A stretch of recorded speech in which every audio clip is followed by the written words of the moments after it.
All right, my friends, it's time for part 2 of the 90s one-hit wonders deep dive, in which we take a deep dive into my youth, my long-gone youth, the years that I'm realizing have been behind me for decades now. I thought this was just going to be a fun romp down memory lane, but what I ended up doing was confronting my own mortality. So these songs were popular when you were a teenager 30 years ago. And I realized that the specter of death creeps closer every single day. But instead of dwelling on the fact that I'm going to collapse into a pile of mummy dust and bones any day now, let's watch some videos from the 90s. How about that? The first one we have here is Achy Breaky Heart by Billy Ray Cyrus. The most important part of this song is his mullet. You can even see it here.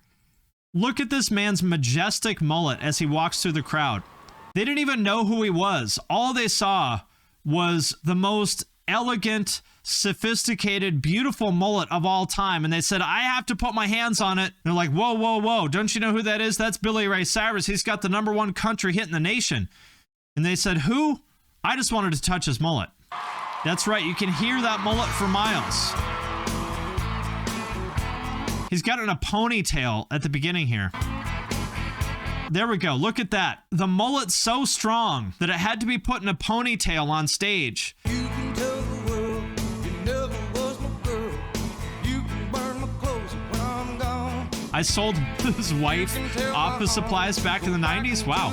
He sold Miley's mom office supplies. He seems like a cool guy. You can tell my lips, tell my fingertips, they won't be reaching out for you no more. I actually think this song is really fun. And remember the start of this trend, the line dancing, the synchronized line dancing. They still do this at like country bars and stuff, right? I feel like we need to do this at metal shows. We need some line dancing at metal shows. He might blow up and kill this man. It's very catchy. That's right. No more two-stepping. Let's line dance, homies. That's right. Let's go see Madball and start some line dancing. Grow out our mullets and start some line dancing. He never really liked me anyway. Ooh, look at that. Billy Ray taking off the shirt. You got to leave the shirt on. My mom can't handle it if you take it off. The other thing to note, not only did Billy Ray Cyrus set the charts on fire with his 1990 hit Achy Breaky Heart, but he also gave the world Miley Cyrus, aka Hannah Montana. Wait, oh fuck. I'm sorry, guys. I'm sorry. I should have said spoiler warning. I'm just gonna say it. If you didn't know, Hannah Montana and Miley Cyrus, they're the same person. I'm sorry. It slipped out. I apologize for anybody that hasn't finished the show and didn't know that, but cat's out of the bag. So not only did he give us Hannah Montana, but also, as it says here, when Achy Breaky Heart was so popular in the early 90s, nobody would ever guess that Billy Cyrus would blow up in 2019 again doing a rapper duet. It's true. He also revolutionized rap with Lil Nas X, because remember, Old Town Road by Lil Nas X was #1 on the country charts, and the country people said, no, this isn't really a country song. We won't allow it on the country charts. And Billy Ray Cyrus said, well, how about if I get on the song? Well, is it a country song then? So he got on the remix of Old Town Road by Lil Nas X. They let it onto the charts, and there we go. Billy Ray Cyrus made rap history. So there we go. Billy Ray Cyrus rewrote the history books, not once, not twice, 3 times. 3 times. So does this song hold up? Hell yes, it does. Look at that. Who else is dancing with a mullet like this in front of a crowd of country mommies in his puffy white high tops? If you don't respect that, you're dead to me. That's all I have to say. You are dead to me. The song does need a dead relative comment. It probably has one. Probably has one. Next up, we have What Is Love by Haddaway, which most people know from being in the movie Night at the Roxbury. What is love? Baby, don't hurt me. Don't hurt me no more. That's where they do this, right? What is love? The SNL skit. There it is. With Will Ferrell and Chris, I don't remember his name. A classic. Chris Kattan, that's right. This is like the epitome of like very generic, like Eurodance, like awful, whatever, house music. I don't know what genre this is, but the epitome of just awful European music. The movie is one of the worst pieces of shit I've ever seen. Let's see if there's a dead relative. Oh, first comment. Okay, so one of my favorite things about these old songs is we are all so old that the people who remember these songs have so many like relatives and friends that have died. The very first comment on this video is a dead relative comment. I don't mean to laugh, but I've seen this movie at the theater with a dying friend. We didn't know anything about this new movie, but that's what we wanted to see. We laughed and had a great time. It was the last movie he ever saw. A month later, it was his funeral. I get very emotional whenever I hear the song or see images of the movie. I don't mean to laugh at that because that is sad, but it's like every single song, it's like, oh, there's got to be some dead relative comment. Does this song hold up? I mean, I would say, with all due respect to AU Jordy 8's dead friend, I would say the song sucks. I was at my aunt's wedding. The song played in the venue, burned down. Rest in peace, my friends. Rest in peace. Okay. Not a great song, in my opinion, but it is catchy. Okay. I wonder if there's a dead relative comment on this one. Let's see. Jump Around by House of Pain, a.k.a. the whitest song of all time. There's no other song in the history of recorded music that makes angry white men more excited than this one. Angry white men get so turned for Jump Around.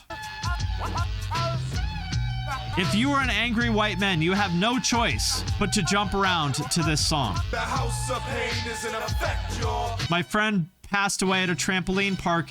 He was jumping around too much. So sad, but he loved the song, and at least he died doing what he loved. If Woodstock 99 had just been this song played on a loop, it would have all gone down the same. No, if they played this song at Woodstock 99, everybody in that entire venue would be dead. That is how much white people love this song. This is how much like angry white men like to do angry white men things to this song. My grandma used to jump around and now she's dead. I'm so sorry to hear that. So sorry to hear that, man. It is a catchy song, but I hate it. I still hate it. I feel like, and I'm not saying this about anybody in House of Pain. They seem like cool people, but when I think of this song, and by the way, everybody in this video looks like they're in some shitty, like, beatdown band, don't they? They all look like they'd be in some band that would open for Knocked Loose and, like, have the most stupid crowd kill moments. But when I think about this, for some reason, it just makes me think of white people who call each other the N-word and listen to rap and are also racist. That's what I think of. I feel like this is like, we're not allowed to say the word, but it's the W word plus redneck combined. That's what it makes me think of. Super racist, like white guys who also listen to rap and call each other the N-word. Let's see if there's a dead relative comment on it. Oh God, there is one. Holy shit, people. Holy shit. There is a dead relative comment on Jump Around. For some reason, my mother liked this song. She always told us to keep quiet until the end of the song. God rest her soul. Oh, rest in peace, Mom. I hope you're up there in heaven, jumping around with the Lord. A moment of silence. Okay. Does this song hold up? You know, I hate this song, but objectively, I would say, you know, people still love it. I guess it does hold up. I guess it does. I want to say no, but I feel like I have to say yes because the white people, we do still love the song. Next up, we have Graduation by Vitamin C. Kind of an obscure one, but it was a bit of a hit. I think this is from 98, I think. Every video had this like color grade in the 90s, the late 90s. This like really like blown out color grade. And once again, I definitely had a crush on Vitamin C back then. Look at the belt. Look at this fit in general. I feel like we don't have artists like this anymore. You know, we don't have these like pretty like edgy pop girls anymore. You know what I mean? What happened to that? This is like a whole genre of like, I guess we have like Ava Max. Ava Max is the Vitamin C of our generation. Shout out to our Albanian queen, Ava Max. The song is not good though. Where did all the like pretty edgy pop girls go? That's what I want to know. Let's be honest. It's not good. Anybody think there's a dead relative comment on this one? What do you think? Is there a dead relative comment? A lot of nostalgic comments here. This song tugs at the heart. We all go our separate ways. Some go off and serve our country. Some pass away too young.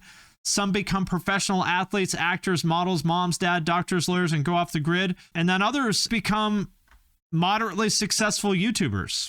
Those are the real sad ones. The people who waste away their life talking about weird music on YouTube. Yeah, I don't see any dead relative comments, but that makes sense. One thing you may not know about this is Vitamin C, her real name is Colleen Fitzpatrick. She is now an executive at Netflix. So she's like in charge of basically all the music on Netflix in their original production. So like if they need to license a song, or if they're like, oh, we need an upbeat pop song for this scene and this production, she's in charge of the team that licenses all that music. So shout out to her. Netflix executive. She's probably making a lot of money. Good for her. Shout out to Vitamin C. That's right. She is the poser that put Metallica on Stranger Things. It's all her fault. It's all her fault. Blame her for ruining metal. Vitamin C ruined Metallica. You heard it here first. It's all her fault. Ugh, I hate her. Next, we have Gonna Make You Sweat by C+C Music Factory. Anybody here old enough to remember this one?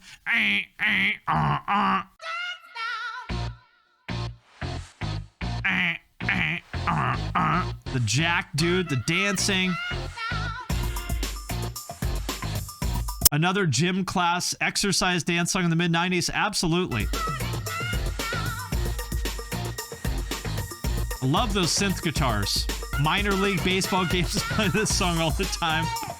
It sounds like a joke. Like everything about this song in this video is so like 1990 that it seems like a joke. Slammin'. Look at that. There's just a frame in the video that says slammin'. Can we put some text over here that says slammin' in the same font as McDonald's? Here is the goal. I want to be this guy, the like really deep voiced guy that also wears glasses and a turtleneck, so you know that he's like tough, but he's also sophisticated. He's not some street thug. He's equally at home, kicking it on the street corner with his homeboys as he is giving a presentation in the boardroom. That's how you know that he's gonna make you sweat. Then I don't waste time on the mic. 1990 did have its own vibe for 1 year. 1990 was a very specific aesthetic. It's your world and I'm just a squirrel trying to get a nut to move your butt. I'm just a squirrel trying to get a nut. Look how jacked this guy is. Damn. Everybody over here, everybody over there. The crowd is loud. Everybody over here, everybody over there. Those bars. All I'm saying, my friends, Jay-Z been real quiet since C+C Music Factory dropped this heat. Those bars. That is a great hook. One thing that people may or may not know, the woman in the video who is singing the hook is not the person who actually... Oh, the humping. Wait a minute, wait a minute, wait a minute. Wait a minute, people. What is going on here? Look at this guy putting in the work on set. Imagine being on the set of this video and your job is to like light this guy as he's air humping. I don't know, let's say his name is Eric. I don't know what his name is. Be like, yeah, okay, Eric, when you're humping, next, can we get one more take? And this time, like, try to get a little bit more dynamic range on the thrusting. Just the cameras weren't quite picking it up, and I'm going to adjust the lights here. Just, we love the enthusiasm. Just try to get a little bit more range there. I want to direct the guy who's air humping in the C+C Music Factory video. That's my dream. The other thing you may or may not know is the woman in the video who sings the hook is not actually the person singing it on the recording. The real woman's name is Martha Wash. The label decided that she was not attractive enough to be in the video. So they had this, pretty girl lip sync it in the video, and the woman who actually sang it, kind of got shafted. So really shitty. Like, we wouldn't do that now, I don't think. That sucks.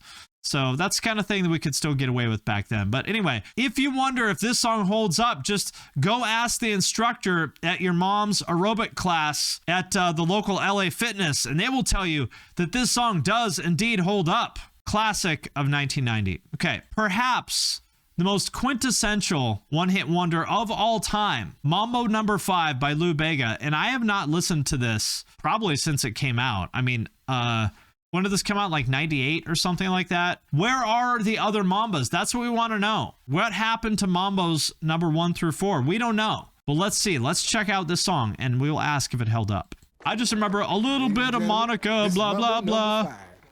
That's all I remember. 1, 2, 3, 4, 5. I don't remember any of this. All I remember is the chorus. This song was so popular. I bet he smashed like every woman. He names like 20 different women's names or something in this song, right? I bet he has smashed like 100 women with all the names that he's named in this song. Like every Sandra in every city, every Nicole, every Monica in every city. He's smashed all of them, I bet. Little bit of Monica in my life. Monica. Erica by my side. Erica. How many Monicas made up a story that he wrote it about me? You know that Mambo No. 5 song? It's about me, the Monica in that song. He's talking about me. It's true. It's true. We met years ago. We had a fling. It didn't work out, but yeah, he still thinks about me. That's why he wrote the song. That's what I would say. I would say it was about me. Mambo No. 5. Apparently, this is like I don't know if it's a cover or a remix or something like that of an original also. Yeah, does this one hold up? I don't even hear this at like the grocery store or weddings or any of the other places that people play one-hit wonders. So yeah, I would say, yeah, I don't know. I don't think this does hold up, other than I could imagine them playing it, at a playground or something like that. Could imagine that maybe. Like you take the kids, to those like little gyms at the mall where they can go run around and jump in like the foam pit. I could imagine them playing it there, but I don't know. I would say not a great song. The last one we will look at, speaking of the pretty edgy pop girls, Natalie Imbruglia, Torn. I don't know a damn thing about her other than I thought this song was pretty good, and I definitely had a crush on her. This is from, 96, 97? Something like that. Loved her at the time. All I wanted was just for some girl like this to find me interesting. Pretty edgy tomboy. Maybe she would be interested in looking at my sketchbook. She just looks so careful. No, Natalie would never be with a guy like this. Look at him. He's way too square. Oh, he's wearing this weird, badly cut lavender sweater from the Gap. She would never be with somebody like him. Ugh. No. This video sucks. She would never be with him. I don't know him anymore. She would be with someone like, look. Exactly. She would be with someone a lot more like me, I think. Which is why the director was like, no, he's not right. Get out of here. Bring in someone more like Finn. That's right. In the 90s, we didn't want big titty goth GFs. We wanted mildly alternative Lilith Fair sweethearts. That is right. Great chorus. Hate this guy. I hate him. Let's find out who this guy is and burn down his house. Yeah, let's kick that guy's ass. This sweater looks really bad on him. Right, guys? Right? He looks like shit in that stupid sweater. What a dumb jerk. I hate him. He looks so stupid. Everyone who's watching this video was like, that dumb jerk looks so stupid in that sweater. Everybody hates him, right? Right? I hate him, don't you? You want to see a picture of me in 97? No, I do have one. It's bad. Everybody hates him.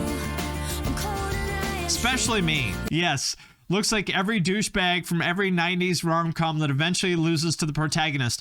She was engaged to be married to him, but she was never really happy with him, and she realized that when she met Paul Rudd, who plays the free-spirited bike messenger that spills coffee on her at work. They end up going to get her shirt cleaned before her big meeting, and she realizes, you know what? That jerk in the sweater that I was with, he's so uptight. I just want to be with a free-spirited, carefree guy that can show me how to enjoy life again. And then she leaves him at the altar, runs away in her wedding dress to go be with Paul Rudd and be a bike messenger with him.